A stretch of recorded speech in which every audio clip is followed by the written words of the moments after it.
Supir ini secara tidak sengaja melihat sesuatu yang tidak seharusnya dilihat. Untuk menutupi rasa canggung ini, dia berpura-pura menggosok matanya. Namun, gerakan kecilnya ditemukan oleh majikan pria. Dia langsung bertanya apa yang baru saja dilihatnya. Balam mendapat ide tiba-tiba. Dia berkata baru saja melewati sebuah pohon suci. Oleh karena itu, dia membuat gerakan untuk menunjukkan rasa hormat. Tak disangka, beberapa kalimat yang dia karang cerita bohong. Pasangan yang baru saja kembali dari Amerika itu ternyata percaya. Kemudian Balam tidak bisa menahan diri dan mencuri pandang lagi. Terkejut, dia segera meraba belakang kepalanya. Majikan pria bertanya apa yang terjadi kali ini. Balam kemudian melanjutkan omong kosong. Dia berkata jalan yang baru saja dilalui adalah jalan yang dilalui oleh Buddha. Melihat kedua orang yang sangat bodoh itu, Balam merasa dirinya adalah yang paling pintar. Setelah mengantar kedua orang itu ke tempatnya, Balam mengemudikan mobil majikannya pulang untuk menjenguk keluarga. Demi kesombongan dirinya, begitu memasuki desa, dia terus membunyikan klakson. Hanya untuk menunjukkan kepada orang-orang desa bahwa dia mengemudikan mobil mewah. Setelah turun dari mobil, di bawah tatapan iri dari tetangga-tetangga, cara dia berjalan pulang pun terlihat berbeda. Namun sebagai kepala keluarga, nenek langsung memarahi, mengomelinya. Dia bilang dia sudah sukses tapi tidak mengirim uang ke rumah. Setelah Balam mengeluarkan uang, sikap nenek langsung berubah drastis. Nenek takut Balam lepas kendali. Dia mengatur agar Balam menikahi seorang gadis. Begitu mendengar kata-kata ini, Balam bersumpah tidak akan menurut. Dia tidak ingin seperti ayah dan kakaknya yang terus-menerus dieksploitasi nenek. Jadi dia dengan tegas meninggalkan desa, kembali ke rumah majikan untuk melanjutkan pekerjaan sebagai supir. Namun suatu hari, dia sedang menyajikan teh dan air untuk nyonya rumah. Nyonya rumah merasa jijik melihatnya di depan dirinya dan tamu. Melakukan gerakan tidak senonoh. Dia juga mengeluh bahwa gigi kuningnya mengeluarkan bau mulut.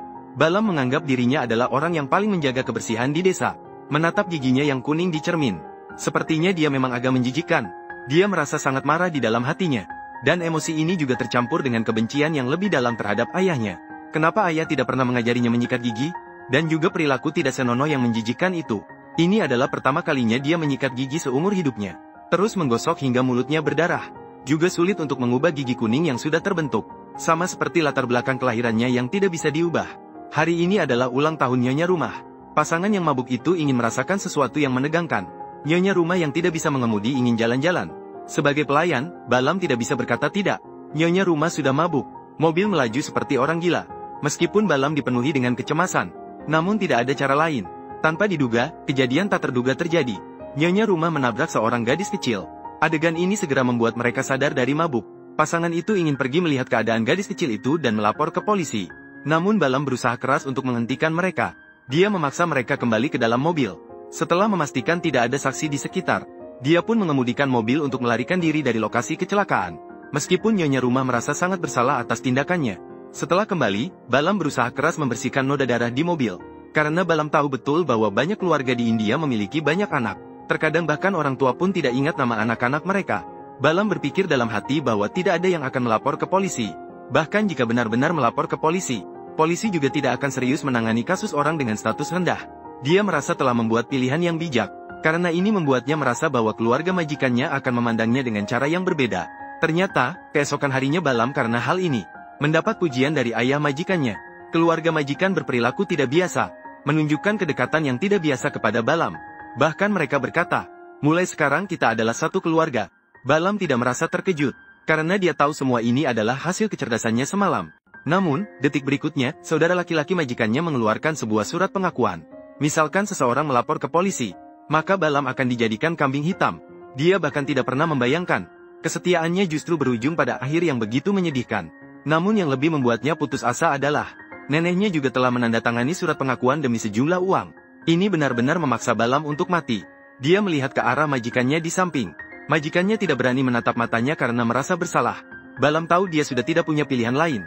Dia hanya bisa menandatangani surat pengakuan. Namun dia masih tersenyum paksa. Dia juga tertawa atas kecerdasannya yang akhirnya mencelakakannya. Mulai hari ini, Balam hidup dalam ketakutan setiap hari. Dia khawatir keluarga gadis kecil itu akan melapor. Khawatir polisi akan datang ke rumahnya. Setelah lebih dari setengah bulan, tuan tua memanggilnya. Sikap hari ini langsung berubah drastis. Sebelumnya dia berjanji akan menganggapnya sebagai keluarga. Sekarang dia mulai memerintahnya lagi. Meminta Balam untuk berlutut dan memijat kakinya. Saat itu, pasangan majikan masuk ke dalam. Nyonya rumah mendekati Balam dan berkata, polisi menyatakan tidak ada saksi mata sebagai alasan. Langsung memutuskan kasus sebagai kematian yang tidak disengaja. Setelah mendengar itu, Balam akhirnya bisa bernapas lega. Namun, detik berikutnya dia ditendang oleh tuan tua. dan mengatakan bahwa dia berpura-pura menghadapi perilaku buruk di depan umum. Sebagai nyonya muda kedua, dia merasa sangat tidak puas. Langsung berkelahi dengan majikannya. Dia yang berpendidikan tinggi di Amerika, tidak bisa lagi mentolerir pemikiran yang memperlakukan orang miskin seperti anjing. Malam itu, nyonya muda kedua meminta Balam mengantarnya ke bandara, bersiap untuk meninggalkan tempat yang sangat mengecewakannya. Setelah tiba di bandara, nyonya muda kedua memberikan Balam sebuah surat. Tanpa berkata apa-apa, dia pergi dengan terburu-buru. Ketika Balam membuka amplop itu, dia menemukan sejumlah uang di dalamnya. 9.000 rupiah. Ini mungkin merupakan kompensasi untuk Balam, sebagai ganti rugi atas kecelakaan yang dialaminya. Namun, uang sekecil ini hanya setara dengan gaji Balam selama 3 bulan. Seolah-olah di mata nyonya muda kedua, nilai hidup Balam juga tidak lebih dari itu. Setelah mendengar kabar tentang kepergian istrinya, tuan muda kedua meluapkan semua kemarahannya. Semua dilampiaskan kepada Balam, memberinya beberapa tamparan.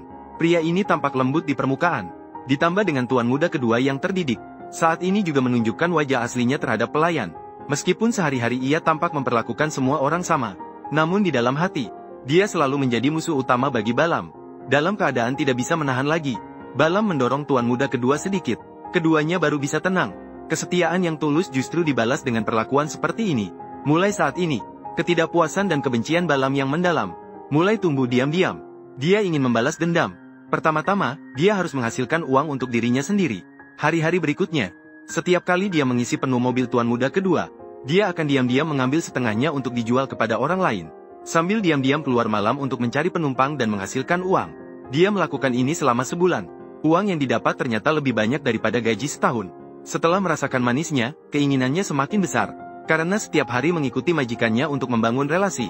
Suatu ketika secara tidak sengaja menemukan, tuan muda kedua memiliki tas yang penuh dengan uang tunai. Ini adalah jumlah yang sulit dijangkau seumur hidupnya. Jika uang ini bisa didapatkan, dia bisa hidup tanpa khawatir selama 10 generasi. Meskipun begitu, Balam juga tidak bertindak sembarangan. Suatu hari, tuan muda kedua tiba-tiba berkata ingin memberi Balam cuti sehari. Namun Balam tahu dengan jelas bahwa ini bukanlah kesempatan baik yang datang tiba-tiba. Sebenarnya, tuan muda kedua ingin mengganti supir baru. Dan dalam beberapa bulan terakhir, karena tidak mengirim uang ke rumah, nenek mengirim keponakannya untuk mencarinya, memintanya untuk mengirim semua uang kembali, dan memaksanya untuk pulang dan menikah. Marah, Balam langsung menamparkan keponakannya. Terakhir kali, nenek menandatangani surat pengakuan kecelakaan dan mendapatkan sejumlah uang. Sekarang nenek datang dengan cara yang sama. Ini benar-benar membuatnya marah. Dia bersiap untuk pergi jauh dan memulai hidup baru. Ketika hari berikutnya tiba, dia memberikan sejumlah uang kepada keponakannya, dan mengingatkannya untuk lebih cerdas. Dia menjelaskan, jika besok saya tidak kembali, kamu segera pergi dari sini. Malam itu, Balam menemani tuan muda kedua untuk menyuap seorang pejabat tinggi.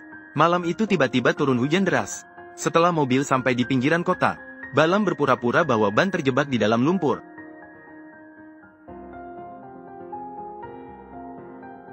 Namun ketika tuan muda kedua turun dari mobil, Balam dengan diam-diam mengeluarkan botol kaca yang sudah dipersiapkan sebelumnya. Saat tuan muda kedua menundukkan kepala, Balam menusukkan botol minuman ke belakang kepala tuan muda kedua dengan keras. Setelah mengatasi tuan muda kedua, dia segera mengemudikan mobilnya meninggalkan tempat kejadian. Segera setelah itu, dia menjemput keponakannya, lalu membawa satu tas besar uang melarikan diri ke kota lain. Dia menyewa sebuah rumah di kota ini. Dia bersembunyi selama setengah tahun sebelum berani keluar. Dan saat keluar, hal pertama yang dilakukannya adalah mengganti gaya rambut, menatap kota yang makmur di depannya.